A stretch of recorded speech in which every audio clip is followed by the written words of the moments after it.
Iran revenge list కలకలం రేపుతోంది. 13 మందిపై ప్రతీకారం తీర్చుకుంటామన్న ఇరాన్ జాబితా చక్కర్లు కొడుతోంది. ఇందులో ట్రంప్, నెతన్యాహు, మెలోనీ సహా పలువురు కీలక దేశాధినేతలు ఉన్నారు. ఇరాన్ ప్రతీకార జాబితాలో ప్రపంచ దేశాలకు చెందిన 13 మంది ప్రముఖులున్నప్పటికీ 4 మాత్రం అత్యంత కీలక నాయకులున్నారు. ఇరాన్ అధికారిక పత్రిక హంషహరి ఈ హిట్ లిస్ట్ ను రిలీజ్ చేసింది. రివెంజ్ జాబితాలో మొదటి పేరు డొనాల్డ్ ట్రంప్. ఇరాన్ కు అమెరికానే నంబర్ 1 శత్రువు. అందులో ట్రంప్ అంటే ఇరాన్ కు మరింత కంపరం. ఇరాన్ సైనిక వ్యూహకర్త ఖాసిం సులేమానీని గతంలో హతమార్చాలని ఆదేశించింది డొనాల్డ్ ట్రంపే. ఇరాన్ అగ్రనేత అలీ ఖమేనీ మరణానికి కారణమైన వైమానిక దాడులకు అమెరికా పూర్తి మద్దతివ్వడం, ఆదేశాలు జారీ చేయడం వెనుక ట్రంప్ ఉన్నారనేది ఇరాన్ ప్రధాన ఆరోపణ. అమెరికా అధ్యక్షుడైన ట్రంప్ కు అత్యంత కఠినమైన సీక్రెట్ సర్వీస్ భద్రతుంటుంది. అయినప్పటికీ ఇరాన్ ఇంటెలిజెన్స్, వారి అనుబంధ సైనిక గ్రూపులు అమెరికా భూభాగంపైనే ట్రంప్ ను టార్గెట్ చేసేందుకు ప్రణాళికలు రచిస్తున్నట్లు నివేదికలు చెబుతున్నాయి.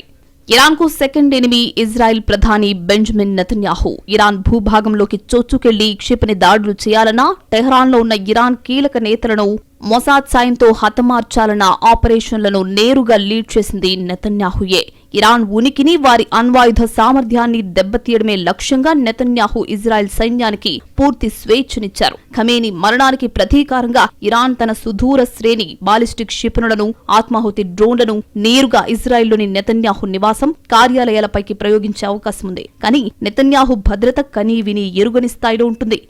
బ్రిటన్ కు ఆపద్ధర్మ ప్రధానమంత్రిగా వ్యవహరిస్తున్న కీర్ స్టార్మర్ ఇరాన్ 3వ టార్గెట్. అమెరికా తర్వాత ఇరాన్ ను తీవ్రంగా వ్యతిరేకిస్తున్న దేశం బ్రిటన్. అమెరికా ఇరాన్ పై దాడులు చేస్తున్నప్పుడు బ్రిటన్ దాన్ని సమర్థించడమే కాకుండా లాజిస్టికల్ సపోర్ట్ అందించింది. పశ్చిమాసియాలో అమెరికా ఆధిక్యతకు కీర్ స్టార్మర్ ప్రభుత్వం గట్టి అండగా నిలిచింది. ఇరాన్ తన ప్రతీకార జాబితాలో బ్రిటన్ ప్రధానిని చేర్చడం ద్వారా తాము కేవలం మిడిల్ ఈస్ట్ కే పరిమితం కాలేదని, ఐరోపాలోని శత్రువులను కూడా వదలబోమని హెచ్చరించింది. బ్రిటన్ భద్రతా సంస్థలు ప్రస్తుతం ప్రధాని భద్రతను మరింత కఠినతరం చేశాయి. బ్రిటన్ ప్రధానిగా కీర్ స్టార్మర్ రాజీనామా చేసినప్పటికీ కొత్త ప్రధాని బాధ్యతలు తీసుకునే వరకు ఆయనే పీఎంగా కొనసాగుతారు.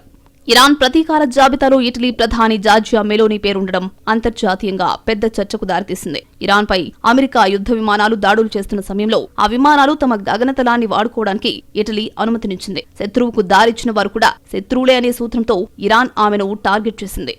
ఇరాన్ కొత్త సుప్రీం లీడర్ ఐతుల్లా మజ్తబా ఖమేనీ నాయకత్వంలో ఇరాన్ ఆర్మీ మరింత దూకుడుగా వ్యవహరిస్తోంది. ఈ 4 నేతలను టార్గెట్ చేయడం ద్వారా ఇరాన్ కేవలం ఇజ్రాయెల్తోనే కాకుండా మొత్తం పాశ్చాత్య కూటమితో ప్రత్యక్ష యుద్ధానికి సిద్ధమైందనే సంకేతాలిస్తోంది.